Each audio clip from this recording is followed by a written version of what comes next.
ఇన్ని రకాలుగా ఇచ్చాను. ఆ రోజు మరి ఎమ్మెల్యే గారికి తెలియలేదా? నా నియోజకవర్గంలో అంతా మంచిగా జరుగుతుంది, అది చేస్తున్నా ఇది చేస్తున్నా అని చెప్తున్నారు. మరి ఎందుకు చేయలేకపోయారు? ఇవన్నీ కేసులు 22 నెలల 15 రోజులు పట్టింది ఎఫ్ఐఆర్ కట్టడానికి. ఏది నేను గ్రీవెన్స్ తిరిగితే తప్పని పరిస్థితుల్లో కట్టారు. ఇది కూడా మీకు తెలియదా? మీ ఒత్తిడి లేకుండానే పోలీసు వారు ఆపారా? పోలీసు వారు ఒక కేసు ఏదైనా వస్తే, చిన్నపాటి కేసు వస్తే దాన్ని పక్కన పెట్టారంటే ఎవరో ఒక పెద్ద వ్యక్తులు ఒత్తిడి ఉంటేనే దాన్ని కొంతకాలం ఆపుతారు. ఒక రోజు, 2 రోజులు, వారం రోజులు. మీరు ఏకంగా 2 నెలల 15 రోజులు ఆపారు. రకరకాలుగా చేశారు. నా పాలేరు ఇచ్చిన ఎస్సీ ఎస్టీ కేసును కూడా డిఎస్పీ గారు పూర్తిగా నీరుగార్చారు. ఆయన చెప్పిన స్టేట్మెంట్ అంటే ఏ విధంగా చేశామని మాకు చెప్పిన ఆన్సర్ చెప్పుకుంటే హాస్యాస్పదంగా ఉంది. నెక్స్ట్ ఇదే ఎమ్మెల్యే గారు నా మీద అడిగారు క్లియర్గా, ఇది నేనెవరో తెలియదు, నేను ఇంకేంటో తెలియదు అని. మరి నేనేంటో తెలియకపోతే మొన్న నవంబర్ 26న గొట్టిపాటి ప్రసాద్ నాయుడు హత్య చేశారు. నాకు అక్కడ సపోర్ట్గా ఉన్న స్థానిక తెలుగుదేశం నేత. మీరు గత సంవత్సరం కాలంలో ప్రసాద్ నాయుడు మీరు ఎప్పుడు కలిశారు? ప్రసాద్ నాయుడు అసలు మీ దగ్గరికి వస్తున్నాడా? మీరు మా నాయకుడు, మా సొంత మనిషి, మా నాయకుడిని కోల్పోయామని చెప్పని కలబొల్లి మాటలు చెప్తున్నారు కదా మన మీడియాలో. కలబొల్లి మాటలు చెప్తా గడుపుకుంటూ వస్తున్నారు. అసలు మీరు గెలిచిన తర్వాత ఒకే ఒకసారి మిమ్మల్ని ఆయన గెలిచాడు. ఆ ఒకసారి కూడా మీరు పిలిపిస్తే వెళ్ళారు. వాళ్ళ దాయాదులు పొలం విషయంలో గొడవలు జరుగుతుంటే దానిపై కేసు పెడితే వాళ్ళ దాయాదులు దానికోసం మీ దగ్గరికి వస్తే, కేసు తీసుకోకపోతే మీ దగ్గరికి వస్తే మీరు ఆయన్ని బెదిరించి పంపించారు. నీ గురించి నా దగ్గర రిపోర్ట్స్ ఉన్నాయి, నా దగ్గర ఈ మొత్తం నీ గురించి మొత్తం ఉన్నాయి, నీ సంగతి నేను చూస్తానని చెప్పి పంపించేశారు. అయితే అప్పుడు వాళ్ళు వెళ్ళి హైకోర్టు నుంచి డైరెక్షన్ ఇప్పించి కేసు కట్టించుకున్నారు. దీంట్లో కూడా మీ ఇన్వాల్వ్మెంట్ లేదా? మీకు తెలియదా? మరి వాడు ప్రసాద్ నాయుడు మీ సొంత నాయకుడు ఎలా అయ్యారండి? మీ పార్టీ నాయకుడే కాదు, మీకు సంబంధించిన నాయకుడు కాదు. మీరు ఆయన చాలా ఇబ్బందులు పెట్టారు.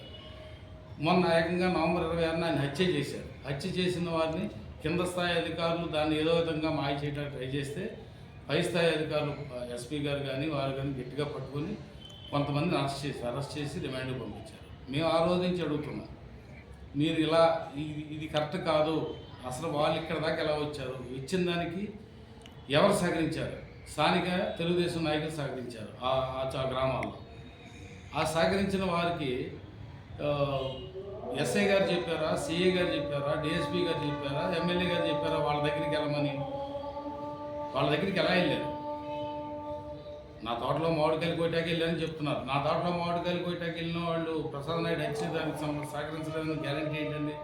మీరు దీంట్లో పూర్తి నిజాలు తెలుసుకోకుండా మీకు ఎవరో ఏదో చెప్తే మీరు అవి పెట్టుకొని నాకేం సంబంధం లేదు, నేను నిజాయితీ పడండి. మీరు నిజాయితీ పడే కాదంటలా, అది మీకు తెలుసు నాకు తెలుసు. మీ బ్రదర్ కాకర్ల వెంకట్ నాకు ఫోన్ చేయలేదా? నా దగ్గర కాల్ రికార్డు ఉంది, నాకు చేసిన కాల్ రికార్డు ఉంది. మీ బ్రదర్ చైతన్య అని నెల్లూరు ఆయన కలవమని చెప్పి ఫోన్ నెంబర్ నాకు మెసేజ్ పెట్టలేదా? మీ బ్రదర్ ఫోన్ నెంబర్ నుంచి వచ్చిన మెసేజ్ కూడా నేను మ్యానిపులేట్ చేసినట్టేనా? కాదు కదా, అది వాస్తవంగా మీ బ్రదర్ నెంబర్ నుంచి వచ్చిందే కదా. ఎందుకు అతను నా భూమిని నాకు న్యాయం చేయండి అని వచ్చినందుకు గాను మీ దగ్గరికి వచ్చిన తెల్లారే ఫోన్ చేసి నువ్వు మీ భూమిని అమ్మేసుకో, వాళ్ళు సెటిల్ చేసుకుంటారు, నా భూమిని అమ్ముకోవడం ఏంటి అంటే ఎంత కొంత తెగ అమ్మేసుకో, 3 కోట్లకో 4 కోట్లకో. నన్ను 12 నుంచి 15 కోట్లు విలువ చేసే భూమిని నేను 3-4 కోట్లకి ఎందుకు అమ్ముకోవాలండి? నేనేమన్నా వేరే దగ్గర లాక్కున్నానా? లేకపోతే ఎవరైనా 10 రూపాయలు 1,00,000 రూపాయలు చేసి విలువ చేసే భూమిని 1,50,000 1,20,000 వస్తుందని చెప్పి ఆశపడతాడు. అంతేగాని 12-15 కోట్లు చేసే భూమి 3-4 కోట్లకు అమ్ముకుంటే దాని అర్థం ఏంటి? దీంట్లో మీ దౌర్జన్యం లేదా? కాకర్ల వెంకట గారు మీకు సంబంధం లేదా? మీరే చెప్పారు కదా, కాకర్ల వెంకట గారు మా ప్రజాసేవ చేస్తున్నారు, 3 టర్మ్లు ఎక్కడ వెంకటకి చేశారు, ఈ టర్మ్ నాకు చేశారు, నేను ఇన్ఛార్జ్గా చేశాను అని చెప్పాను. మరి అటువంటిప్పుడు మీరు బాధ్యత వహించాలి కదా ఆయన చేసిన తప్పుని. అదేగాక కరియావూరు అప్పలనాయుడు కమ్మవారి భాగం ఆయన మీ బంధువే. ఈ మధ్య రీసెంట్గా సొసైటీ ప్రెసిడెంట్గా కూడా మీరు నియమించారు. ఆ కరియావూరు అప్పలనాయుడిని నాకు 2 సార్లు ఫోన్ చేసి, అంటే చాలాసార్లు చేశాడు, 2 సార్లు నన్ను మీడియేషన్ చేశాడు. నువ్వు ఎమ్మెల్యే గారు మేము ప్రెస్ మీట్ పెట్టావు, అది మానుకో, నువ్వు అది ఎమ్మెల్యే గారు నువ్వు ఆ ప్రెస్ మీట్ మానేయమన్నారు, అది ఇదని చెప్పాను. నా దగ్గర ఎవ్రీథింగ్ అన్ని రికార్డ్స్ ఉన్నాయి నా దగ్గర. నేను సాక్ష్యాలతోనే మాట్లాడుతున్నాను. మీరు అడిగారు కదా సాక్ష్యాలు కావాలి, సాక్ష్యాలు ఉంటేనే మీడియా జర్నలిస్టులు మీరు కోరారు కదా, సాక్ష్యాలు ఉంటేనే మీరు వేయండి అని. నా దగ్గర సాక్ష్యాలు ఉన్నాయి. ఆ కరియావూరు అప్పలనాయుడు ఒకవేళ మీ పేరుని కనుక నిజంగా తప్పుగా వాడుకున్నట్టు మీకు తెలియకోకుండా అతన్ని ఇమీడియట్గా పార్టీని సస్పెండ్ చేయండి, సొసైటీ అధ్యక్ష పదవి నుంచి తప్పించండి. తప్పించిన తర్వాత దాని గురించి మాట్లాడండి.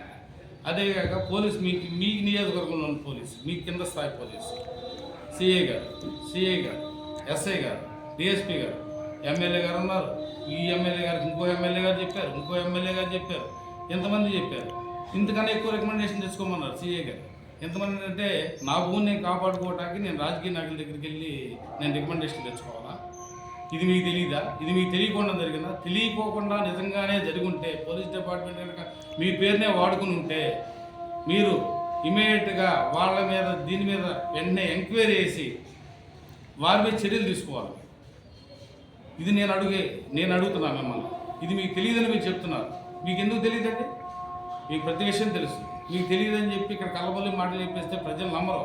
ఈ గత సంవత్సరం నుంచి ఇక్కడ నియోజకవర్గంలో నా తోట విషయంలో ఏం జరుగుతుందో ప్రజలందరికీ, జలదంగి మండలం, కావలి మండలం అందరికీ తెలుసు. మీరు ఏం చేస్తున్నారు ఏంటనేది మీ ఉదయగిరి నియోజకవర్గం మొత్తం తెలుసు. ఇన్ని చేసుకుంటూ వస్తున్నారు. ఇప్పుడు మీరు నిజంగా మీరు నిజాయితీ పరులే అంటున్నారు. 20 సంవత్సరాల్లో అభివృద్ధి చేస్తా అన్నారు. 20 సంవత్సరాలు అంటే మీకు ఇచ్చింది 5 సంవత్సరాలు సార్ ప్రజలు ఓటేసింది, 20 సంవత్సరాలు కాదు. తర్వాత మీరు నిజాయితీ పరులు, మీరు బాగా డెవలప్మెంట్ చేస్తారంటే ప్రజలు ఎన్నుకుంటారు. తప్పులేదు. 25 కాదు 50 సంవత్సరాలు ఎన్నుకుంటారు. ఉన్నారు 10 టర్ములు చేసిన ఎమ్మెల్యేలు ఉన్నారు, ఎంపీలు ఉన్నారు, చాలామంది ఉన్నారు. కానీ మీ పరిస్థితి ఆలోచించుకోండి. మీరు ఇలాంటి కార్యక్రమాలు చేస్తే 20 సంవత్సరాలు కాదండి, మీకు ఇచ్చింది 5 సంవత్సరాలే. ప్రజాస్వామ్యంలో 5 సంవత్సరాలే ఓటు హక్కు ఉండేది. తర్వాత మళ్ళీ అనుకుంటారు. అది గుర్తుపెట్టుకోండి. నెక్స్ట్ మీరు నిజాయితీ పరులైతే, మీరు నిజంగా నిజాయితీ పరులైతే మీరు స్వచ్ఛందంగా నేను చాలా నిజాయితీ పరుడిని, నేను ఈ ఎట్టి పరిస్థితుల్లో నేను ఈ విషయంలో కల్పించుకోలేదు అని మీరు కనుక గట్టిగా నమ్మితే మీరే సిబిఐ ఎంక్వైరీ కోరండి. మీ లెటర్ మీద చంద్రబాబు నాయుడు గారికి, సెంట్రల్ గవర్నమెంట్కి, సిబిఐ వారికి, గవర్నర్ గారికి మీ లెటర్ మీద రాసి నా మీద అభాండాలు వచ్చినాయి, ఈ కాలని నిగ్గు తేల్చండి, ఒకవేళ దీంట్లో ఎటువంటి వారు ఉన్నా శిక్షించండి అని చెప్పి మీరు అడగండి. అప్పుడు నమ్ముతారు జనం నమ్ముతారు, నేను నమ్ముతాను మీరు లేదని. అంతేగాని మీరు ఇలా చేయటం కాదు. ఇంకొక విషయం అండి, నేను ఇదే ఉదయగిరి నియోజకవర్గంలో జలదంకిలో చింతలపాలెంలో ఉన్న నా పంట భూమిలోనే ఉంటాను. మీరు హామీ ఇస్తే పత్రికాముఖంగా మీరు హామీ ఇవ్వాలి. ఏమని? నేను ఇక్కడ స్థానిక శాసనసభ్యుడిగా ఉన్నాను, నువ్వు ఎక్కడో 5 జిల్లాల అవతల నుంచి వచ్చి వ్యవసాయం చేసుకున్నావు, నీకు ప్రాణ రక్షణ, నీకు భూమి రక్షణ నేను కల్పిస్తా అని చెప్పి భరోసా ఇవ్వండి. నేను ఇక్కడే ఉండి చేసుకుంటా, నన్ను మానుకుందాం, మీరు మానుకోండి, నేను మానుకుంటా. ఇది ప్రెస్ మీట్లు ఇచ్చుకోవటం. ప్రెస్ మీట్లు అంటే నాకు న్యాయం జరగట్లేదు కాబట్టి నేను తెలియపరచడం కోసం మీ దగ్గరికి వస్తాను. ఎందుకంటే మీ దగ్గరికి డైరెక్ట్గా వచ్చి చెప్పుకున్న దిక్కులేదు కదా, అందుకని నేను పత్రికాముఖంగా రావాల్సి వచ్చింది. అంతేగాని మిమ్మల్ని అదే కాక నన్ను రాజకీయాలు అంటున్నారు. నాకేం రాజకీయాలు తప్పండి? నేను 91 భూమి కొనుక్కున్నాం. 91 కొనుక్కుంటే ఇప్పటి వరకు ఏ రాజకీయ నాయకుడు మా దాంట్లో ఏమి పెట్టలేదు.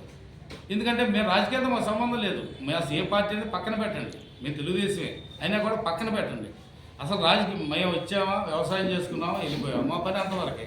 మాకేమైనా ఇక్కడ ఓటు హక్కు ఉందా, లేకపోతే మాకు ఇక్కడ ఏమైనా సభ్యత్వం ఉందా, లేదా మాకు ఇక్కడ పార్టీ జెండా పట్టుకుని తిరిగామా, లేదా మేము ఏమైనా ఫ్లెక్సీలు వేయించుకున్నామా, దేని గురించి మా మీద మీరు కక్ష కడతారు? అంటే భూదాహమే కదండి, ఇది భూదాహమే కదా మీరు చేసేది. మీరు నిన్ను చేసుకుంటూ వచ్చి నాకేం తెలియదు, నేను చాలా అమాయకుడిని, నాకు అతను ఎవరో తెలియదు, ఆడెవరో తెలియదు, ఏదో పిచ్చి ప్రలాపలను మాట్లాడుతున్నా అంటున్నారు. మీరే చెప్పారు కదా నన్ను ప్రెస్ మీట్లో, ఇది 2025 సంవత్సరంలో ఉన్నాం, ఇప్పుడు అంతా ఆన్లైన్ ఉంది, ఎవడు భూమి ఎవడు లాక్కుంటాడని క్వశ్చన్ చేశారు కదా. నేను ఇప్పుడు అడుగుతున్నా దానికి సమాధానం. ప్రసాద్ నాయుడు అంత్యక్రియల దగ్గర మీరేం స్టేట్మెంట్ ఇచ్చారు? అక్కడ ఉన్న గ్రామస్తులకి మీరు వెళ్ళి భూమి ఆక్రమించుకోండి, మీరు తలకు ఎకరా 2 ఎకరాలు చేసుకోండి, మీకు నేను మద్దతు ఉంటా అన్నారు. అంటే మరి మీరు 2025లో లేరా, 1925లో ఉన్నారా? అంటే మాకు అర్థం కావట్లా. అంటే మీరు ఇచ్చిన స్టేట్మెంట్ మీరే కాన్సెప్ట్ చెప్పండి. మీరు చెప్పిన దానికే నేను అడుగుతున్నా, మీరు ఉన్న వాస్తవాన్ని బయట పెట్టండి. అంతేగాని నా మీద కక్షపూరితంగా మీ స్థానిక నాయకులను కాపాడుకోవటాకో, వాళ్ళ మెప్పు పొంది మీరు ఇక్కడ ఓట్లు సంపాదించుకోవటాకో నా మీద కక్ష పొందదు. నాకు రాజకీయాలతో ఎటువంటి సంబంధం లేదు, నాకు ఈ జిల్లాలో రాజకీయాలతో సంబంధం లేదు. నేను ఇక్కడ స్థానికేతరుడిని, నేను వ్యవసాయం చేసుకోవటానికి వచ్చా, అంతవరకే. మీరు మాట్లాడితే నా వెనకాల ఎవరో ఉన్నారు, ముందే వెనకాల ఎవరు ఉండేది ఏంటంటే, ఇప్పుడు నాకు ఇబ్బంది వచ్చినప్పుడు 10 మంది దగ్గర తిరుగుతాం, 10 మంది నాయకుల దగ్గరకో లేకపోతే అధికారుల దగ్గరికి వెళ్తాం. అయినా కూడా నేను ఏ నాయకుడి దగ్గర, రాజకీయ నాయకుడి దగ్గరికి వెళ్ళా.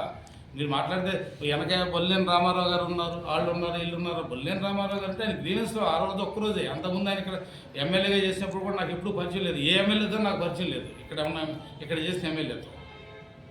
మరి వాళ్ళు మీరు బొల్లేని రామారావు గారు ఉన్నారు, ఆయన చేపిస్తాడు, అంటే ఆయన చేపిస్తే భూమి అని ఆయనకి ఇస్తానా? నా భూమి కోసం కదా నేను పోరాటం. ఆయన ఎందుకు చేపిస్తాడు? ఆయనకి ఏం అవసరం? సరే రాజకీయాలు అది పక్కన రామారావు గారి విషయం పక్కన పెట్టండి. ఏ ఎమ్మెల్యే విషయంలో కూడా నేను 30 సంవత్సరాల నుంచి ఇప్పుడు 7 మంది ఎమ్మెల్యేలు మారారు. Different parties, Congress, YCP, Telugu Desam, రకరకాల పార్టీలు ఎమ్మెల్యేలు మారారు. ఏ ఎమ్మెల్యే కూడా మాకు సంబంధం లేదే. మాకు రాజకీయాలతో సంబంధం లేనప్పుడు ఎమ్మెల్యేతో మాకు గొడవలు ఎందుకుంటే అలా అని ఇప్పుడు మాకు రాజకీయాలతో సంబంధం ఏంటి? మా పని మేము చేసుకోవటానికి, వ్యవసాయం చేసుకోవటానికి మాకు టైం సరిపోవట్లా. మీరు వచ్చి మీ రాజకీయాల్లో మాకు ఏం అవసరం అండి? మీరు మాట్లాడితే భూమి విషయం వదిలేసి, నా సమస్య వదిలేసి నేను రాజకీయాల వైపు వెళ్తున్నా అంటారు. నాకు రాజకీయాలు తప్పలేంటి? రాజకీయం మీకు కావాలి. మీకు రాజకీయాలు కావాలి కాబట్టి అక్కడ ఉద్యోగాలు వ్యాపారాలు కొని అమెరికా నుంచి ఇక్కడికి వచ్చి రాజకీయాల కోసం వచ్చారు. నేను ఇక్కడికి వచ్చింది వ్యవసాయం కోసం, మీరు వచ్చింది రాజకీయం కోసం. చేసేది మీరు రాజకీయం, నేను కాదు. నేను వ్యవసాయం చేసుకుంటున్నా, మీరు రాజకీయం చేస్తున్నారు. అది గుర్తుపెట్టుకోండి సురేష్ గారు. దీనికి ఆన్సర్ చేయండి. నన్ను ఇక్కడ నిలబెడతారా, పంపించేస్తారా? నిలబెట్టాలంటే మీరు నాకు పత్రికాముఖంగా హామీ ఇస్తూ నాకు ఎటువంటి ఇబ్బంది జరగదని, నాకు నా భూమికి జరగదని హామీ ఇస్తూ ప్రసాద్ నాయుడు హత్య కేసులో పూర్తి పూర్వాపరాలు మొత్తం బయటికి లాగి మీరు ఎంక్వైరీ చేస్తే, అంటే అవి ఎందుకు అడుగుతున్నానంటే అది చేస్తేనే, అంటే నా విషయంలోనే మీరు ఆయన చంపేశారు అని చెప్పుకుంటున్నారు. ఇది డిపార్ట్మెంట్ చెప్తుంది. నా దగ్గర కూడా స్టేట్మెంట్ తీసుకున్నారు డిపార్ట్మెంట్. అందుకని నేను అడిగేది ప్రసాద్ నాయుడు హత్య గురించి అందుకు అడుగుతున్నా. ఎందుకంటే దాంట్లో శిక్షింపబడితేనే నాకు ఇక్కడ రక్షణ కలుగుతుంది. ఇది అసలు దోషం మొత్తం దాంట్లోకి రావాలి. ఇక్కడ సహకరించే వాళ్ళు ప్రతి ఒక్కరూ రావాలి. అది మాత్రం మీరు చేయండి.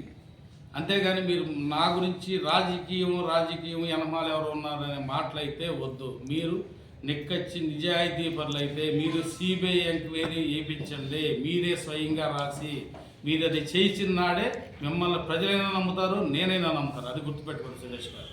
నమస్కారం. ఉంటాను.